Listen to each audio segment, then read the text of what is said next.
All right, I want to welcome everybody to today's webinar.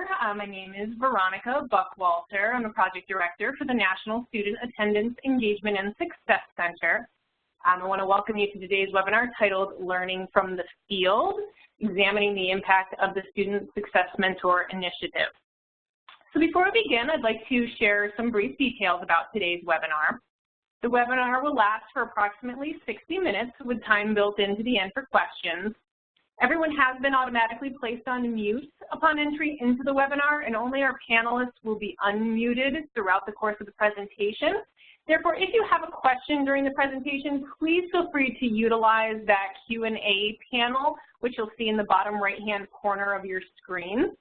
We encourage you to submit questions at any point during the presentation, and our presenter will, may pause along the way, or you may choose to answer questions toward the end of his presentation. But either way, we'll have all of your questions there in that Q&A panel, and we'll work through those as we get through the presentation. We encourage you to submit both questions or comments for our presenter today using that panel. The webinar today will be recorded. The recording and the slides will be made available to all registrants and will be posted to the National TA Center's temporary website. And what I'll do here after I finish my first couple of slides is I'll put up a link to that temporary website so that everyone can visit that website at your convenience or following the webinar to get the recording. So today's webinar is one of several being offered throughout 2018. The Technical Assistance Center was launched in 2016 and is funded by the Department of Education's Office of Safe and Healthy Students. The mission of the center is to disseminate evidence-based practices and build and facilitate communities of practice to help students attend every day, be engaged in school, and succeed academically so that they graduate high school prepared for college, career, and civic life. The two communities of practice referred to in the center's mission are focused on the 30 national My Brother's Keeper Success Mentor sites and the many school improvement grant and SIG eligible schools throughout the country that are working to implement early warning system programs to address chronic absenteeism. At the bottom of this page, you'll see the URL for the center's interim webpage, where all of our recorded webinars and materials are stored. There are a ton of resources and presentations on there from our in-person and virtual convenings as well that are all free of charge for you to access. And you may download those at your convenience. So today's webinar is being presented by Dr. Richard Lofton. Dr. Lofton is co-principal investigator for the National Evaluation of the Student Success Mentor Initiative, which is funded by the Arnold Foundation. His research explores the Black habitats of African American students and parents of the impact of concentrated poverty on homes, schools, and communities. His research examines the importance of uncovering systemic inequalities, illuminating agency, and developing meaningful relationships with students and their parents for academic success. He earned his PhD from the Teachers College at Columbia University, and he recently completed a 2-year postdoctoral fellow at the Center for Social Organization of Schools with Johns Hopkins University. So Dr. Lofton, at this point, I'll go ahead and pass the presenter's ball over to you so you can get us started with today's presentation. Well, thank you for that introduction. I really appreciate that. And also, before I begin, I want to thank many of the members at CSOS who helped support me with putting this PowerPoint together and this presentation together. So thank you. I am excited about sharing my research with you today, particularly because it's really going to look at something that is not necessarily addressed that much, and that is hearing the voices of the people who are implementing these initiatives that we are putting into schools. Particularly what we're going to hear about is success mentors. I'm excited because we're going to go over a couple things. The first thing we're going to discuss is examine some of the most current research on chronic absenteeism. The next thing that we're going to do, we're going to review some of the major components of the success mentors and the evidence that supports the initiative. We're also going to illuminate some of the role of the qualitative research that I conducted and looked at what I did in order to come up to some of the conclusions that we've gained from this study, as well as we're going to go into looking at our findings, what we found out. We found out about some of the root causes of what people in the field believe are associated with chronic absenteeism. We also are going to talk about developing meaningful relationships and what people from the field felt on how to develop these meaningful relationships. But not only that, we also are going to talk about how mentors and mentees, people in the field, felt that this initiative was impacting their educational experiences and was leading up to academic success for mentees. But before we begin, let's talk about what is chronic absenteeism. More and more now, we're saying that chronic absentee is actually missing 10% or more of school days for any reason, either as excused, unexcused, suspension. 10% is what we consider, or more is what we consider chronically absent, right? We see an increase in chronically absent students from the 2013-14 data that we're seeing now that it's more like more than 8 million students. Before we were thinking that it was around more than 6 million, but now we're saying that it's more than 8 million. But not only that, much of chronic absenteeism occurs in a subset of schools with long-standing widespread attendance problems. So these are schools for many years have been experiencing chronic absenteeism.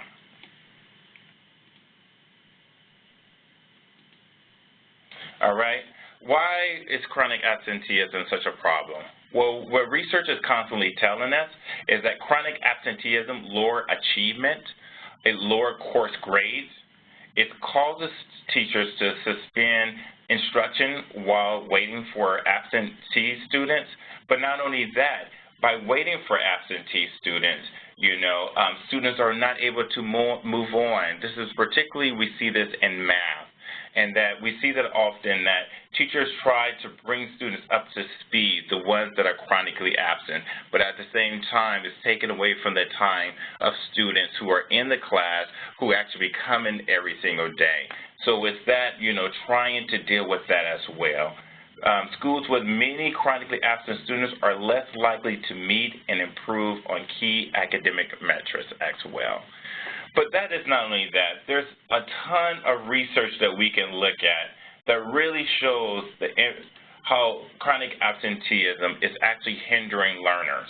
We see this where preschoolers had weaker social, emotional development and more problem with basic academic skills. We also see in the research that chronic absenteeism keeps kids from getting the consistent instruction they need to build basic skills. In addition, frequent absenteeism means missed opportunities to get help from learning or attention issues. And the students who are struggling the most sometimes, we see that they are actually coming to school less than the students who are not struggling as much. Frequent absences can become a long-term habit, affecting not only success in school, but also in employment. So we know that chronic absenteeism is really hindering learning, but who are the students that we are seeing that are chronically absent? Most frequent among kindergartners and also high school students. What we constantly see in the literature is that children living in poverty are 2 to 3 times more likely to be chronically absent. Chronic absence is also strongly linked to health problems, and I'm going to go into a little bit more detail later when I talk about this from the findings that I found with my case study. Missing school has a greater effect on low-income families, and what the research is also saying is that children of color in public, elementary, middle, and high schools are chronically absent at higher rate. what I found also is just a graph to help us understand this. And you see that in elementary school, as well as middle school and high school, that African American, Pacific Islanders, and Native Americans are more likely to be chronically absent, to the point of Native Americans are at 28% in high school. African Americans are at 23%, while on the end we see white and Asians at a lower percentage, Asian 9% and white 17%. We also can see that in elementary school as well, and it's almost double the amount, with white students at 10% and Native Pacific Islanders at 20%, Native Americans at 19%, and African American students at 15%. So one of the things that we try to do often is trying to address chronic absenteeism, but there's often a punitive way of trying to address it. And a lot of this is connected to courts. And what sometimes some school districts actually connect the court with chronic absenteeism, and they connect the rates to the legal statutes. But our current evidence suggests that these are punitive responses, but they are actually not helping the situation, but it's actually, in actuality, maybe making things worse. And we get the literature from Washington State from a 4-year case study. We see that in this case study that the students actually who were chronically absent and who were not reported to the courts, they had a higher chance of graduating, right? But not only that, we also see that the students who were chronically absent and they were reported or referred to the court system, they were 67% more likely to drop out of school. So using the courts to deal with this is something that we really need to think about. But other scholars are really critical of this because they're saying that right now we are having a school-to-prison pipeline, which is very punitive to certain students, and that this can actually may contribute to the school-to-prison pipeline of getting them involved with the courts at an early age. We also have data from Rhode Island and New York City that show that at least 3/4 of students who become involved with the juvenile justice system have histories of chronic absenteeism. So we kind of want to move away from this school-to-prison pipeline, and we do not want our policies to address chronically absent students to contribute to this school-to-prison pipeline. With the school-to-prison pipeline, experts are spending a lot of time with this because we see that in schools where they're chronically absent and also schools where there's high poverty, we are also seeing that this school-to-prison pipeline is being developed. Many of us are fully aware of some of these statistics, but in some of these schools, these high poverty schools, mainly of African Americans and Latinos, we see 40% of students expelled from U.S. schools each year are Black, right? 70% of students involved in school arrests or referred to law enforcement are Black or Latino. We also see that 3.5 times Black students are 3.5 times more likely to be suspended than white students. And Black and Latinos graduate. Black and Latino students are twice as likely not to graduate high school as whites. So we're seeing also that 68% of all males in state and federal prison do not have a high school diploma.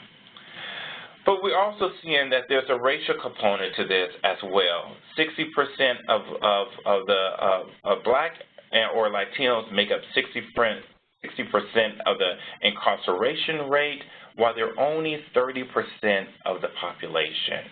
And then out of 3 African American males will be incarcerated in his lifetime, according to what some researchers are saying.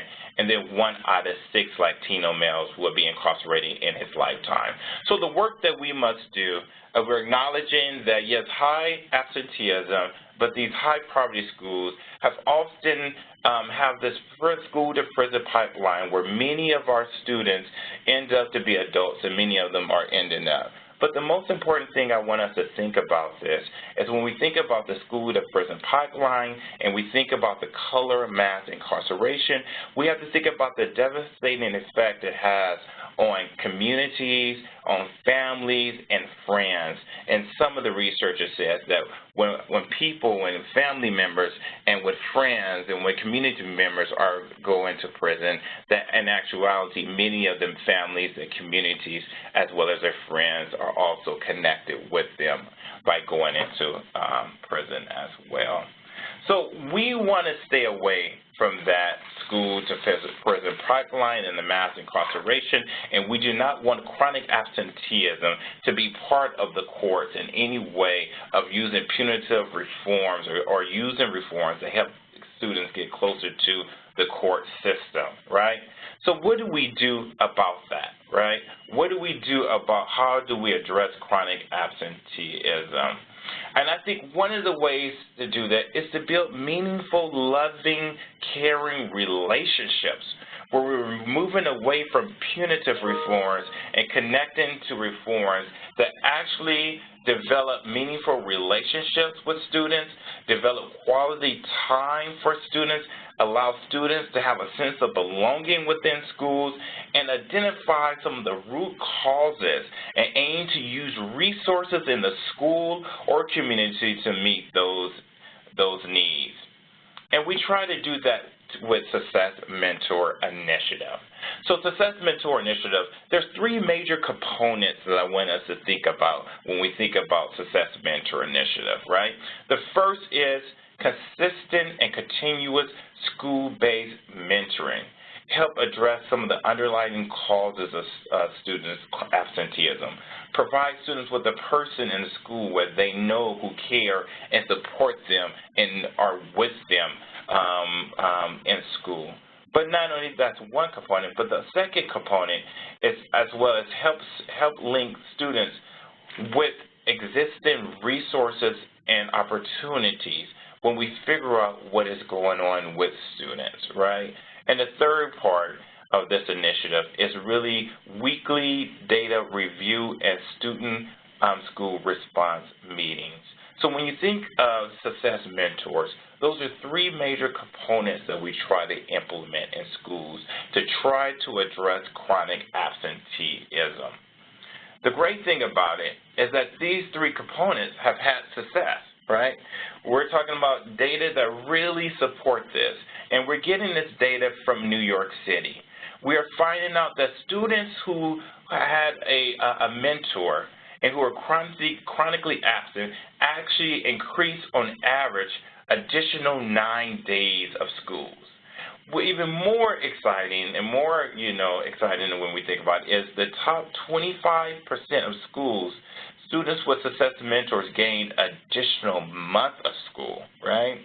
And then high school students with Success Mentors, including those over age for their grade, were 52% more likely to remain in school the following year.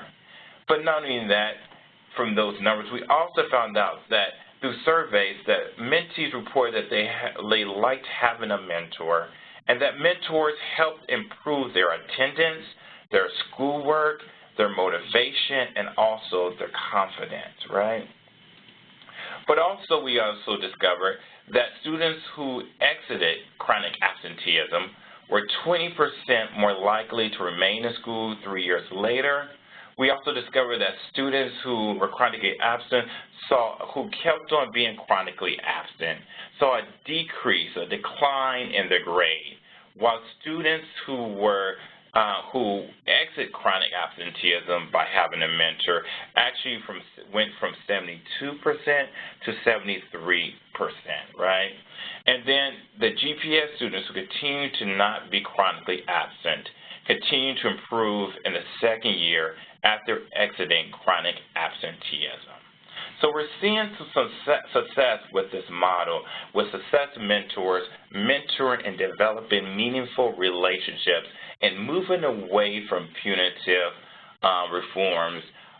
But yet, for years we've been having data on chronic absenteeism and Success Mentor, but there's not enough data on people who implement this initiative, hearing their voices, hearing their experiences, and actually seeing how they make sense of the impact that they are seeing in these schools.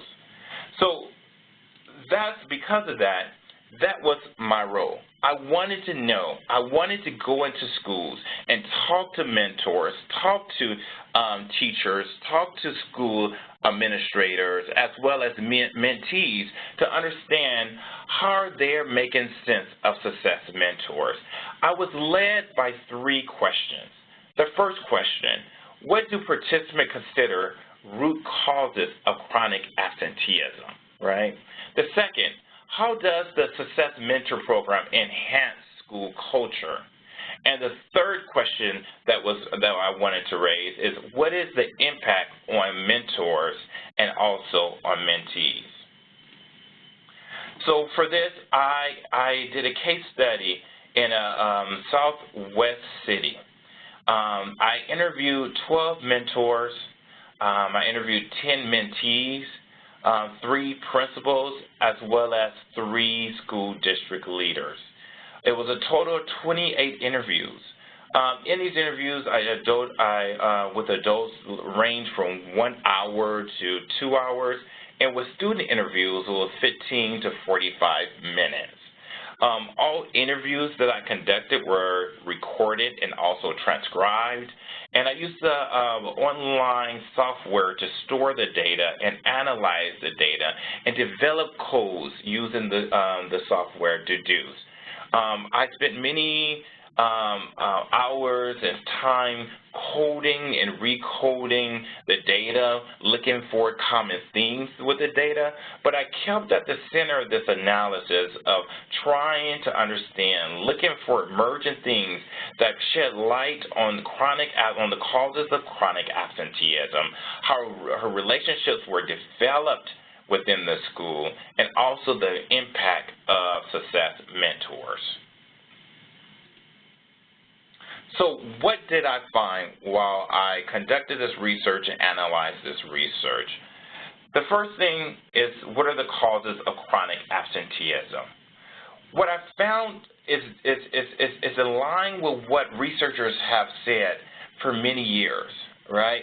The quantitative data have been great at helping us understand that transportation, that housing, medical issues, violence and crime within communities, taking care of older family members in older families, babysitting, as well as intergenerational educational struggles, so dealing with some of the issues that parents and they experienced while they were in school, so they have a different view of the educational system, but also peer influence, right? But also, I discovered distrust in the educational system. Often, you know, we've had these findings, but I think what's so critical and so important regarding what I found is that what I discovered is that oftentimes we look at these as isolated events. But I was able to discover that if we look at these, that we can find that a lot of what students and mentors and principals talked about are related to poverty, intergenerational poverty, as well as circumstances to poverty, right? So what I discovered is that one of the main problems that is causing chronic absenteeism is really actually is poverty. And I constantly have principals talking about poverty within a school and how it impacts parents. For example, I have 2 principals discussing this. The first one, I gave the name of Lestfield Middle School, but he says, I think that's what's wrong with our parents, that they're trying to make ends meet. Every day is a battle to feed the kids. Every day is a battle to wake them up, bathe them, feed them, get them to school, get them back, then get them bathed, get them home, get them to sleep. There isn't any time. Another principal She said, I think they're homeless. A lot of kids are living with other families. I think it's homelessness. I think it's poverty. They don't have uniforms. They don't have shoes. They don't have socks.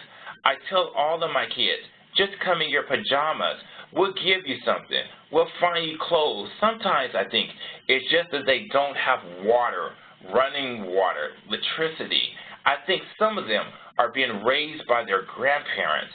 A lot of them are being raised by their grandparents. I'll say a good 25%, 30% of our kids are being raised by their grandparents, and I don't think the grandparents are even realize that they're not coming to school.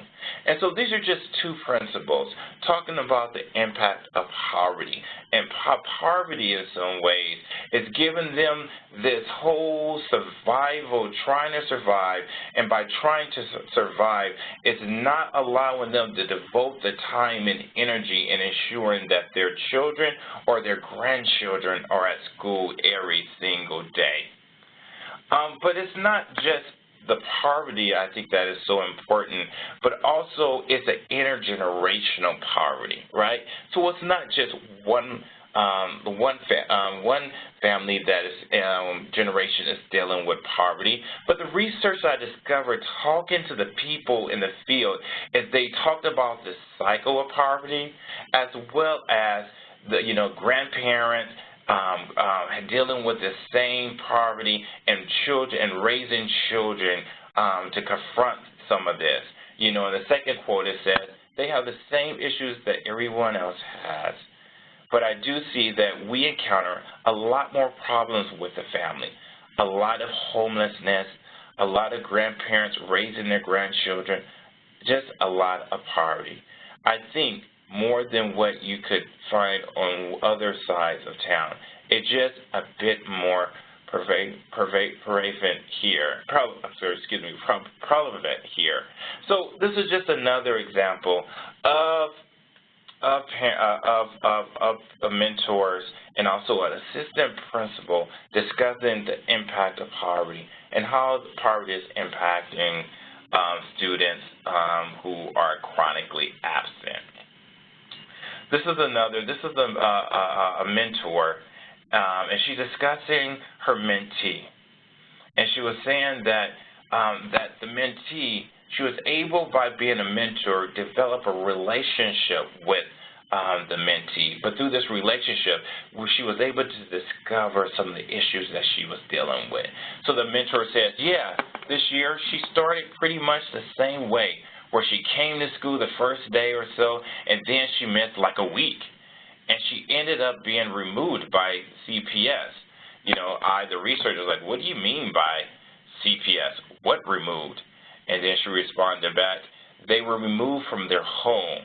I said, wow, removed from their home? Because they were living in no water, no electricity. They didn't have clean clothes. They haven't bathed, so they wouldn't come to school. The mom didn't want us to know. Child Protective Services.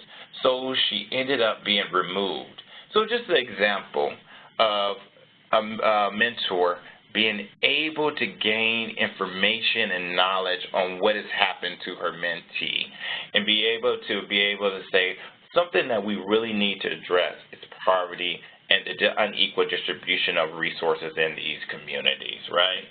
And then another principal said they're just not the funding for that kind of stuff, because then they need stuff. They may need assistance, and I don't know how to get somebody money for water.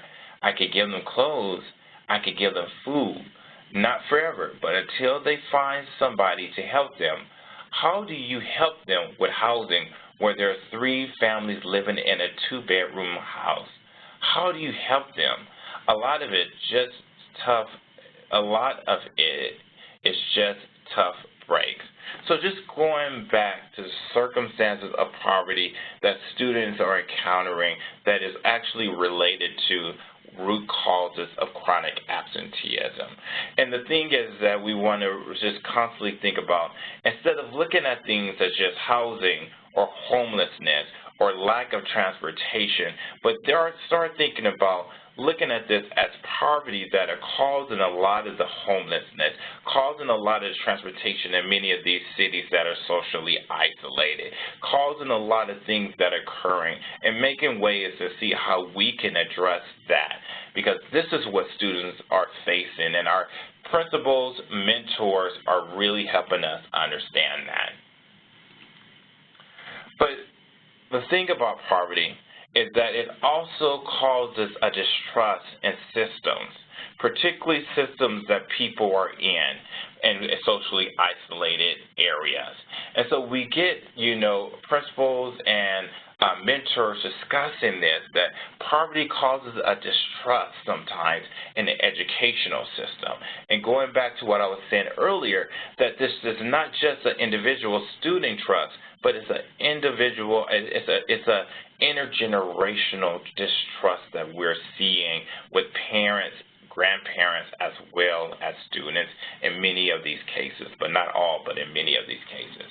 So you have the principal in Jordan. He says, it's very hard work, and my hardest task is what it is like. I told my parents, I don't know what I have to do to get you all to come out your house. I feed you. We have a math and science night. You get spaghetti dinner. We get gift cards, door prizes. What is it that I have to do to get you out of that house?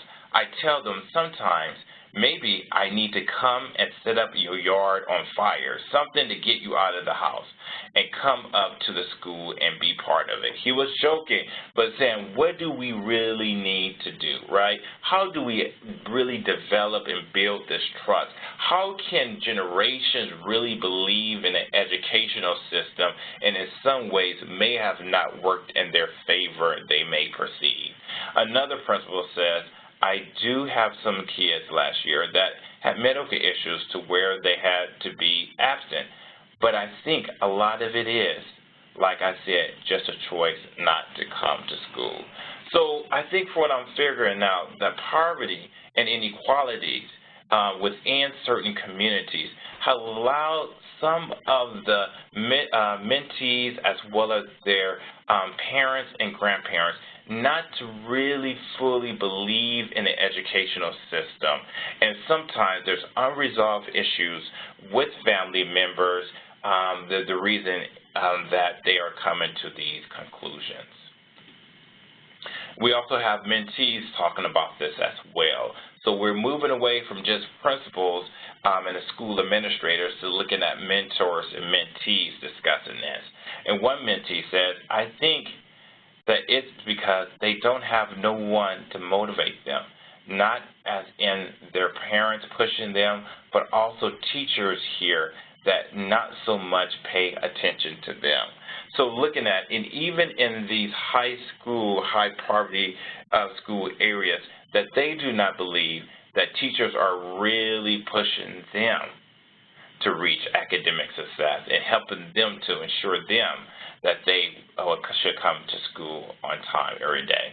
Another mentor says they're just focusing on today and now. They can't see how this is going to benefit them.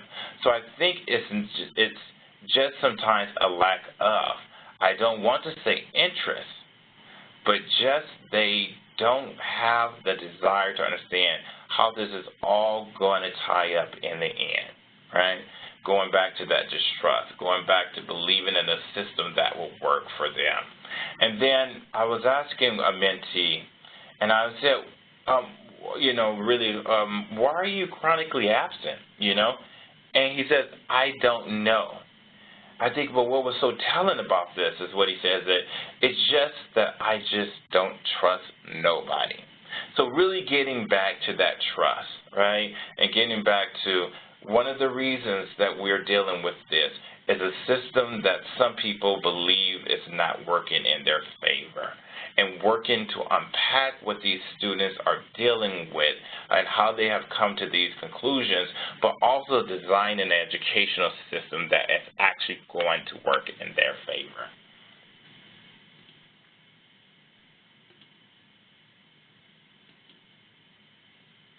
All right, so let's move on to developing relationships in the second part of my findings. What I found is that in all of the schools, mentoring in these schools changed the social dynamics and the ways that mentees related to mentors. One teacher said, it's not yet someone yelling, pull it up your pants, pull up your put in your shirt, pull up your pants. It's like, hey, how are you doing? Glad you're here. So once again, it's showing moving away from punitive, the respectability politics of saying that these people are not doing right because they have social norms and social middle-class norms and things that people are buying into, but actually saying, hey, how are you doing? How can I help you today? So really thinking about really developing those relationships in a very positive way rather than a punitive way. A mentor says, I think that by them coming to school is an escape from what's happening at home. Here, my friends are here.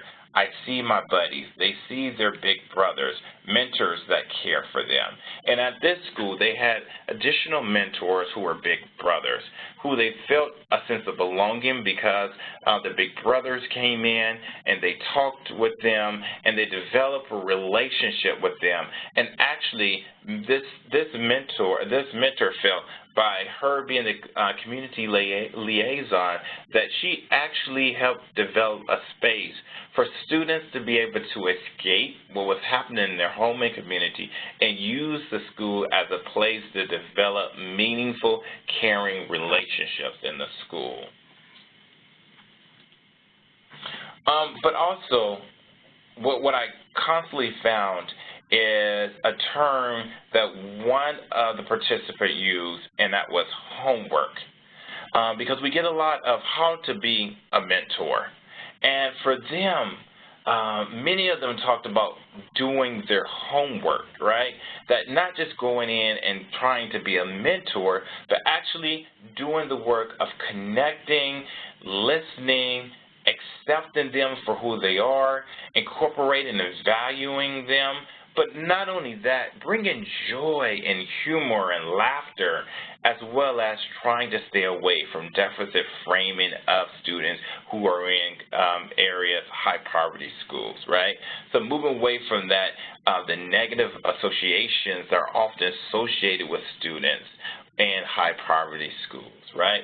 So the mentors did their homework, and they were able to develop relationships by doing this homework. One lady says, my mentee Jane, she was really smart academically. I would look at her stuff, and I knew she liked anime.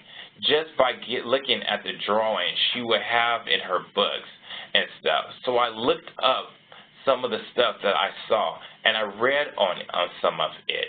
So when I asked her about it, she's like, you know that? I was like, yeah, I read about it because I saw it on your book. She's like, you read about it just so we could have something fun to talk about? And so the thing is that what I discovered, interviewing mentors is that, and also mentees, is that when mentors went out of their way, and not a big out of their way, but show something where they valued or respect them and something that they like, that actually helped develop the relationships.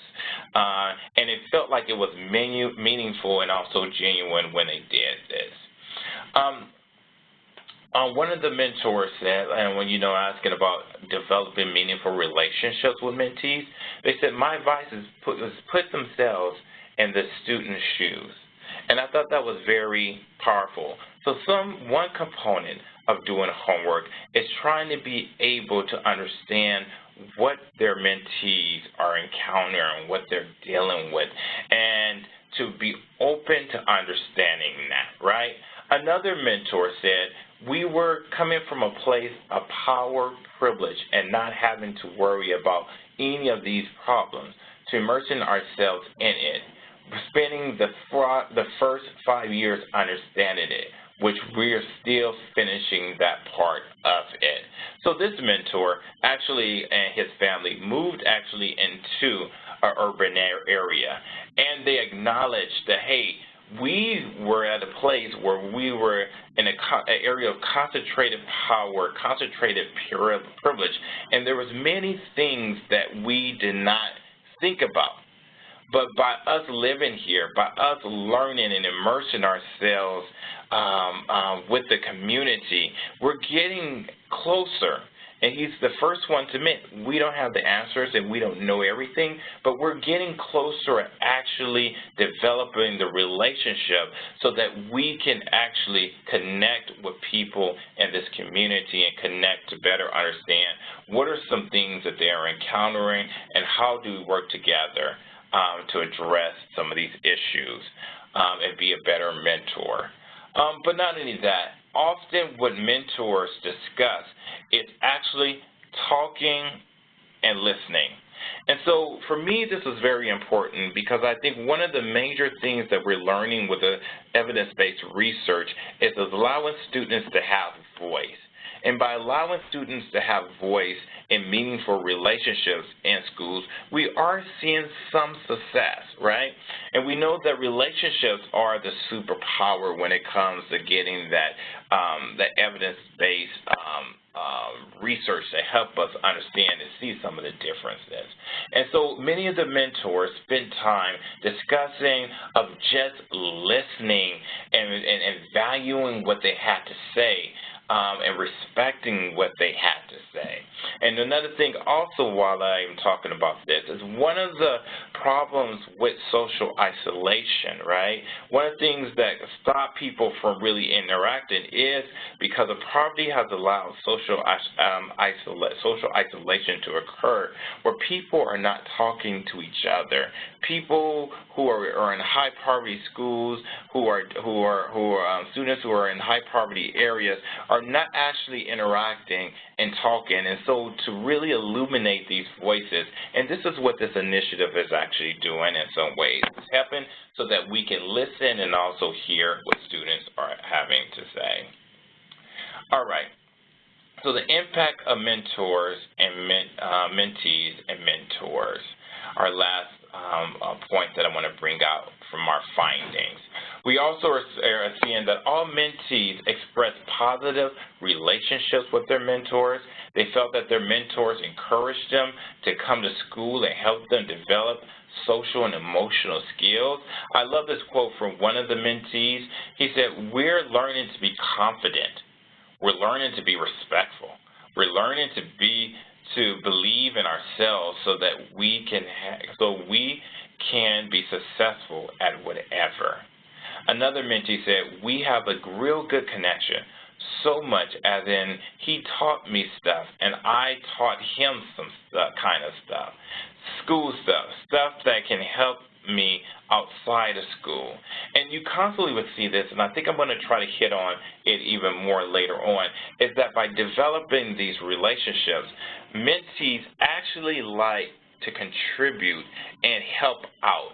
Not a one way where mentor is trying to save the mentee, but changing and flipping the script while and addressing how we can learn and work together to meet common goals of what we want. And I constantly saw that when I talked to mentees.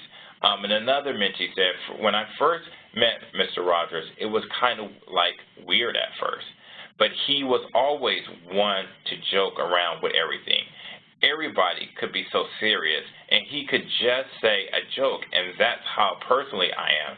He has encouraged me to come to school. But also, what I constantly heard from some of the mentees is that they enjoy having a mentee who would joke with them, who would talk to them, and not everything is so punitive, not everything is serious. All right. But also, I discovered that mentors also help foster hope and purpose in some of the mentees. One mentee bring it out. She said, "Oh, my mentor personally telling me that tomorrow's a new day.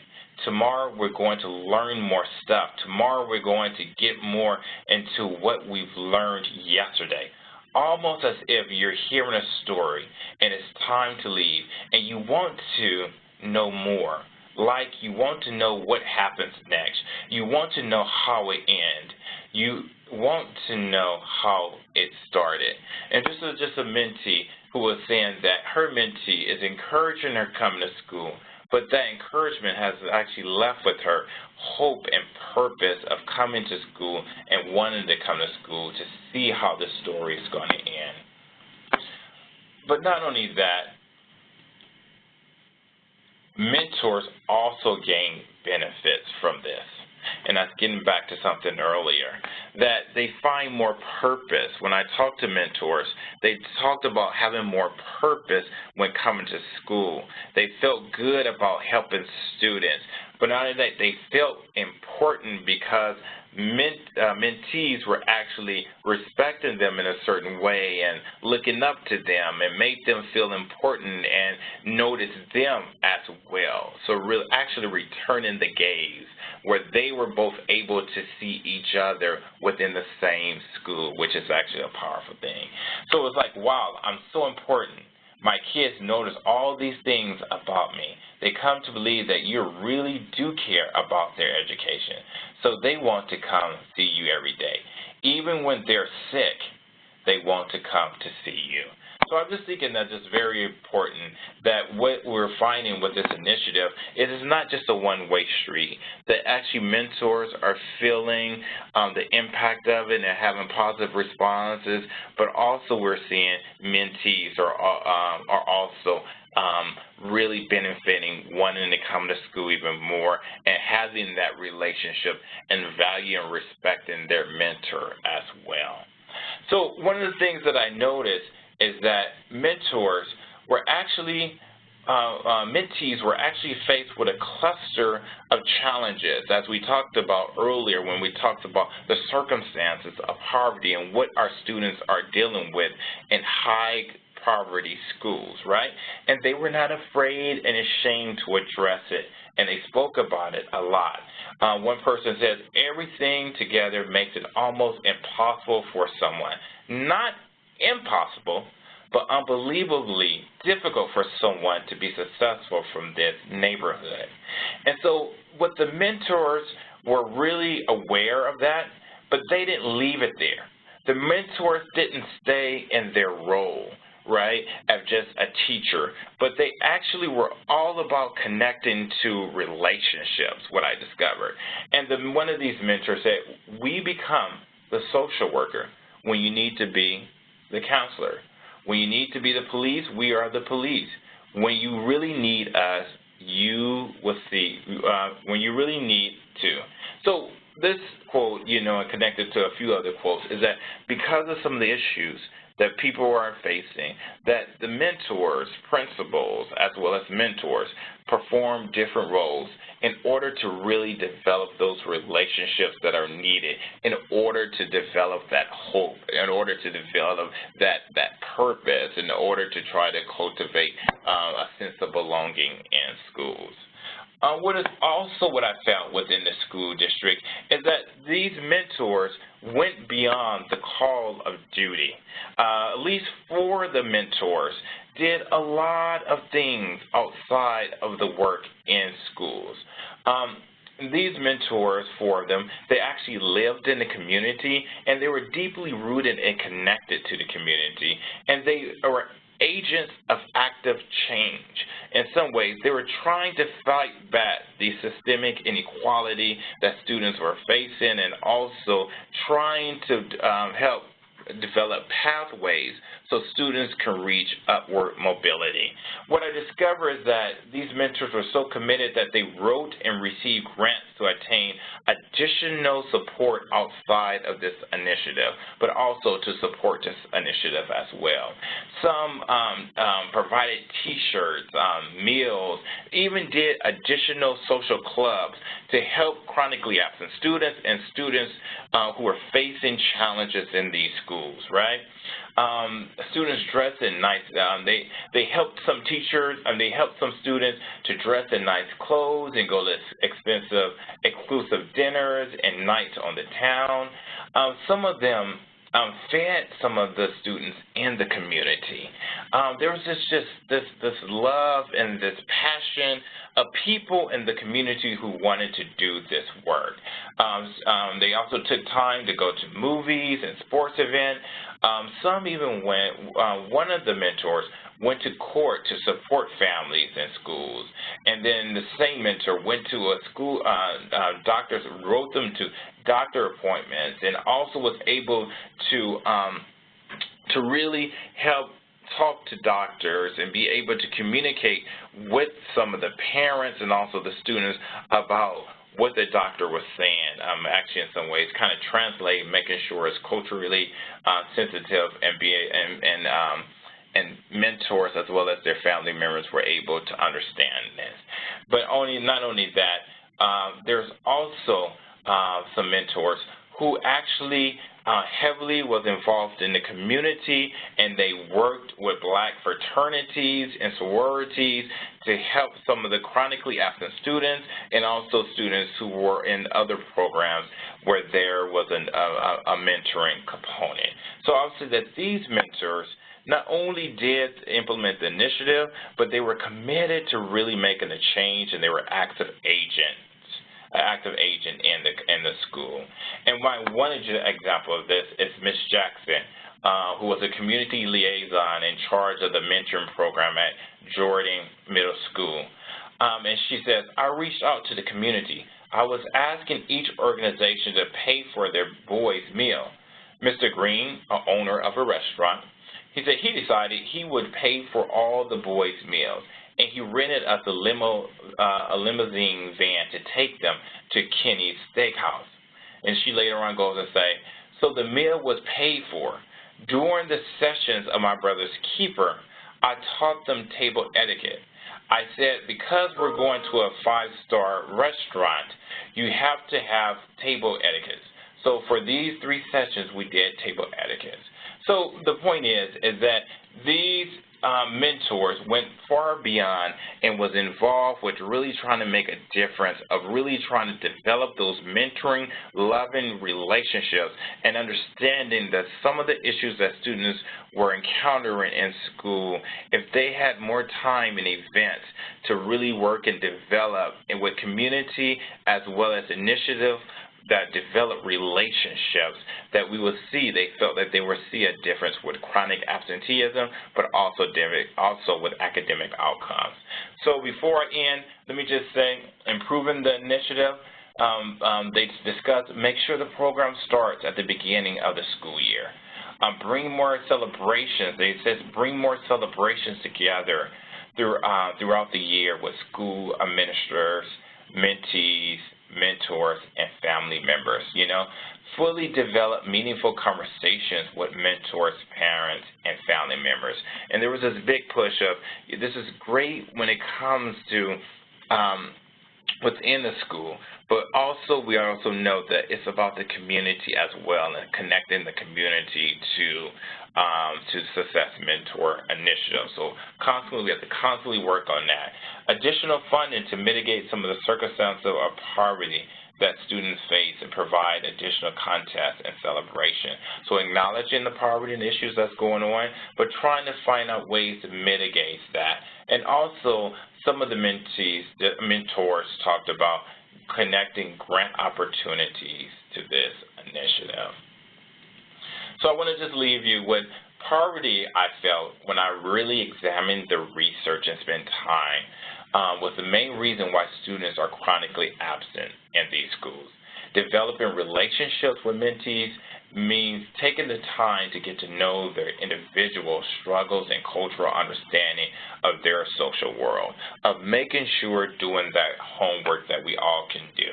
The Success Mentor Initiative enhance school culture and provide an avenue so students can cultivate hope, purpose, and a sense of belonging in a school. But not only do mentees benefit from this initiative, the data that I recovered, I discovered that mentors also express gaining rewards. All right, so now I'm thinking about maybe I should now turn it over to Veronica. Yep, that's fine, and we're going to move into some Q&A here in our last few minutes. I don't have any questions that have come in throughout the course of the presentation, but please, folks, if you have questions, please feel free to either use the chat function or the Q&A function found at the bottom right-hand corner of your screen to submit questions. Okay. All right, we do have one comment that came in here. We'll go ahead and read it out loud. It says, frequently, community outsiders make assumptions about our students. They see them as labels, chronically absent, short-tempered, aggressive. Then when one talks to the students themselves, or one talks with their teachers or mentors who know about their lives, one realizes how many of the challenges manifested by our young scholars are in response to vulnerable situations they are in. So there is no magic bullet, magic curriculum at the school, no specific software. It is all about basic human interaction, how to incorporate empathy and listening into our educational environment. Richard, you did an amazing job bringing that element in, acknowledging empathy.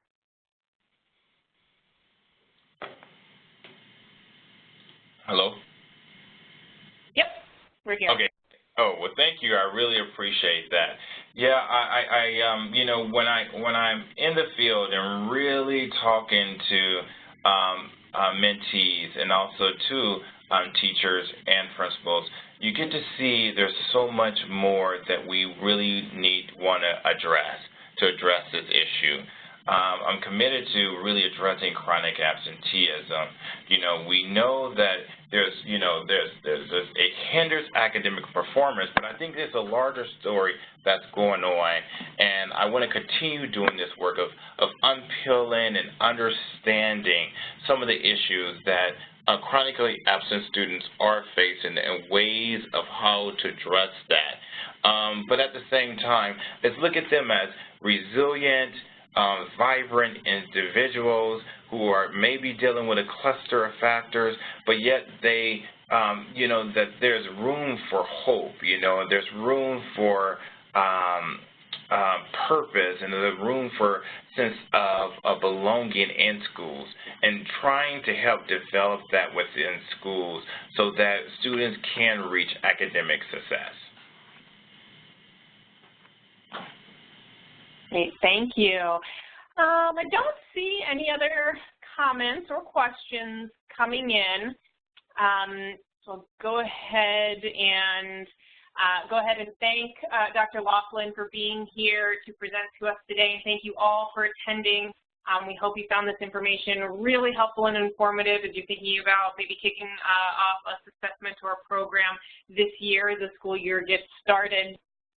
A reminder that this webinar and all of our previous webinar recordings are available at our temporary website, which is located on the Everyone Graduates Center website. And I will go ahead and post this URL here in the chat function so that everybody can access it. You can go ahead and visit that website at any time to download all of our webinars or all of our materials from our in-person or virtual convenings. And please just do allow a couple of days for us to get this webinar posted up on the website. Also, just please keep an eye out for any future correspondence from the National Center, and we hope to see you folks again on a future webinar. We have a few coming up throughout September, and you can find out about those webinars coming up on that website as well. They'll be listed right at the top of the page for you, and you can go ahead and register there. Thank you so much, everyone. Have a great rest of the day. Thank you.